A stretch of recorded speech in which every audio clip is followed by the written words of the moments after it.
कि पूरी दुनिया में पक्षियों की 10,000 से भी ज़्यादा प्रजातियां पाई जाती हैं। सभी के पास वही 2 पंजे, 2 पंख और 1 गर्दन होती है, लेकिन इसी में से एक ऐसा पक्षी है जिसकी एक अलग ही पहचान है, जो आसमान का सीना चीर के हज़ारों मीटर ऊपर 120 किलोमीटर प्रति घंटे की रफ्तार से उड़ता है, जो खुद से कई गुना वजन के शिकार को भी अपने पंजों में दबोच कर उठ जाता है, और इसलिए उसे पक्षियों का राजा कहा जाता है, जिसे हम बाज के नाम से जानते हैं। और एक बाज इतना ऊंचा मुकाम हासिल करता है अपनी ट्रेनिंग और अपने पुनर्जन्म की वजह से। अगर आप भी बाज की तरह से दुनिया में बुलंद मकाम हासिल करना चाहते हैं तो आपको एक बाज बनने का सफ़र जानना बहुत ज़रूरी है, क्योंकि 25 से 30 की उम्र में आने के बाद भी लोगों को रिस्क लेने से डर लगता है, लेकिन एक बाज के जीवन की शुरुआत ही रिस्क से होती है। जिस उम्र में बाकी पक्षियों के बच्चे सिर्फ चिचियाना सीखते हैं, उस उम्र में मादा बाज अपने बच्चों को पंजों में दबोचकर हज़ारों मीटर ऊपर आसमान की ऊंचाइयों में उड़ जाती है, उसे यह बताने के लिए कि तेरा जन्म आसमान का सीना चीरकर सबसे ऊपर उठने के लिए हुआ है। तेरा जन्म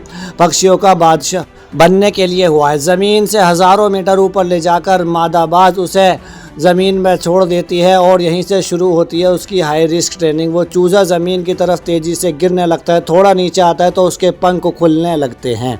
नीचे आते आते वह अपने पंख फड़फड़ाने लगता है, लेकिन वह अभी तक उड़ना नहीं सीखा है। वो ज़मीन से कुछ ही मीटर की ऊंचाई पर होता है। ऐसा लगता है कि कुछ ही सेकंड्स में इसका जीवन समाप्त हो जाएगा, लेकिन अचानक एक पंजा उसे अपनी गिरफ्त में ले लेता है और वापस आसमान में उड़ जाता है। वह पंजा होता है उसकी माँ का, जो उसके पीछे उड़ रही थी। उसकी ये ट्रेनिंग जब तक चलती रहती है जब तक वह उड़ना नहीं सीख जाता है।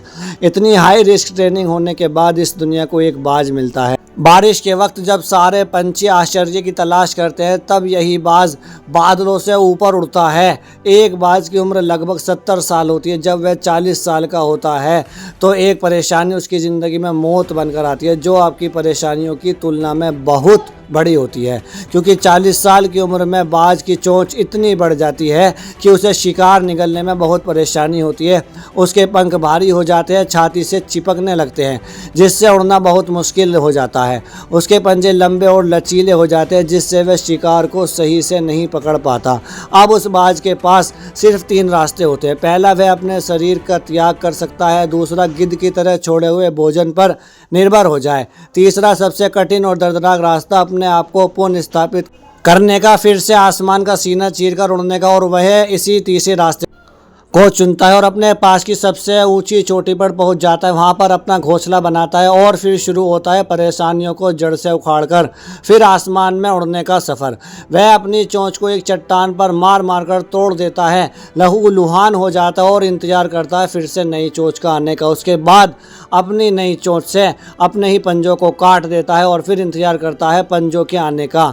उसके बाद वह अपने एक पंख को अपने शरीर से अलग करता है और फिर इंतज़ार करता है नए पंख के आने का, और इस प्रक्रिया में उसे समय लगता है पूरे 5 महीनों का। और इन 5 महीनों की कड़ी तपस्या से एक बाज का पुनर्जन्म होता है।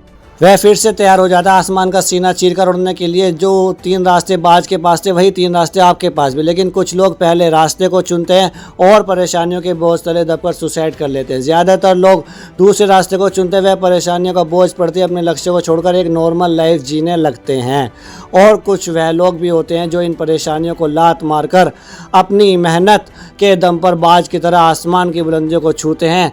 दोस्तों, बाज की ट्रेनिंग हमें एक बहुत बड़ी सीख देती है कि अगर रिस्क लेना पड़े तो लो, लेकिन अपने फील्ड में खुद को इतना ट्रेन कर लो कि उस फील्ड में आपसे ऊपर उठने के बारे में सोच कर ही लोगों के पसीने छूट जाए, तभी आप अपनी फील्ड के बादशाह कहलाओगे।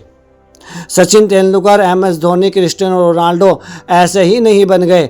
इन्होंने सबसे पहले ट्रेन किया अपने आप को, फिर इतनी ज़्यादा मेहनत करी कि इन्होंने अपनी फील्ड में सबकी फाड़ कर रख दी। इसलिए एक बाज की तरह बनो।